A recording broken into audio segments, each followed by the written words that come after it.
genre. Assalamualaikum warahmatullahi wabarakatuh. Salam sejahtera untuk kita semua. Teman-teman seperjuangan yang saya banggakan, perlu kita ketahui bahwa apa itu stunting? Stunting adalah kondisi gagal tumbuh akibat kekurangan gizi pada 1000 hari pertama kehidupan. Stunting termasuk dalam masalah gizi yang disebabkan oleh banyak sekali faktor. Yang pertama, kondisi sosial ekonomi bagi masyarakat dan bagi keluarga yang kurang mampu. Tentunya sangat sulit untuk memenuhi kebutuhannya.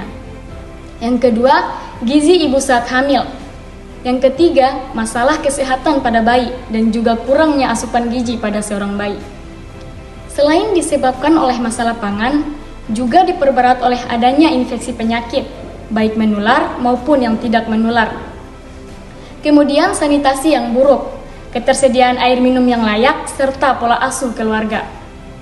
Stunting berdampak pada tingkat kecerdasan, kerentanan terhadap penyakit, menurunkan produktivitas, serta menghambat pertumbuhan perekonomian. Lalu muncul sebuah pertanyaan, apakah stunting harus diwaspadai? Ya, of course. Bahkan sampai menjadi perhatian di nasional. Padahal masalah gizi di Indonesia bukan hanya stunting. Yang harus kita ketahui, stunting bersifat permanen. Kalau sudah terjadi stunting pada seorang anak, maka seumur hidup ia akan memiliki postur tubuh yang pendek. Hal ini tidak bisa diperbaiki dengan cara apapun.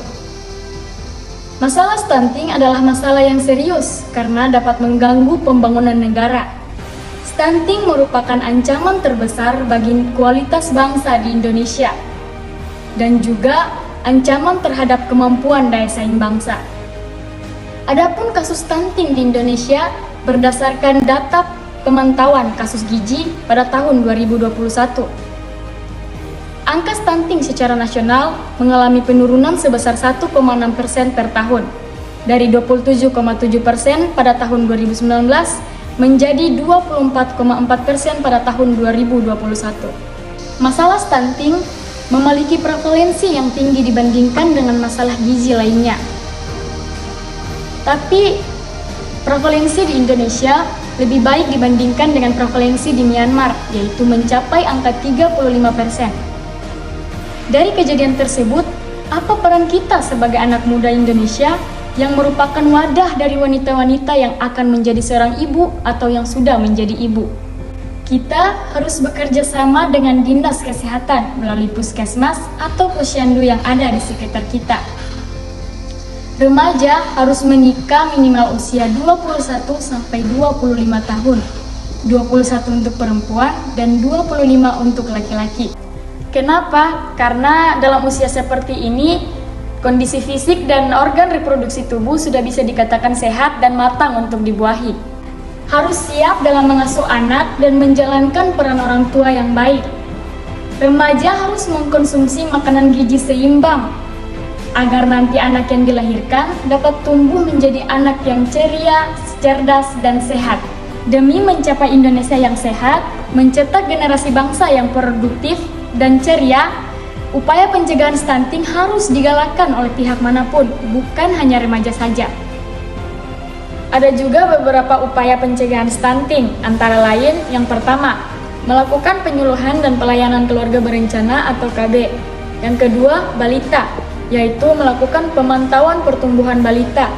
Yang ketiga, melakukan pelayanan kesehatan ibu hamil secara optimal. Yang keempat, menyajikan dan mengolah makanan yang baik untuk keluarga. Dan yang kelima, bayi harus mengkonsumsi ASI eksklusif sampai usia 6 bulan.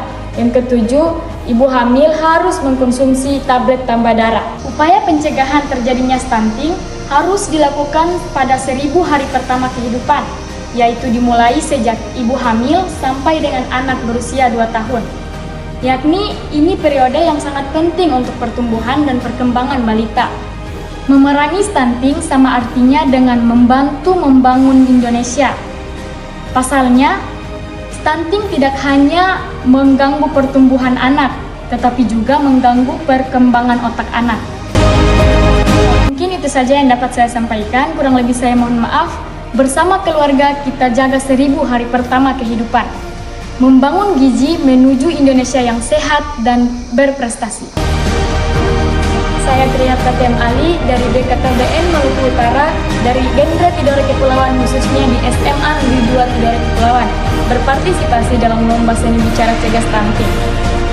Wabillahi taufiq wal hidayah. Wassalamualaikum warahmatullahi wabarakatuh. Subajau.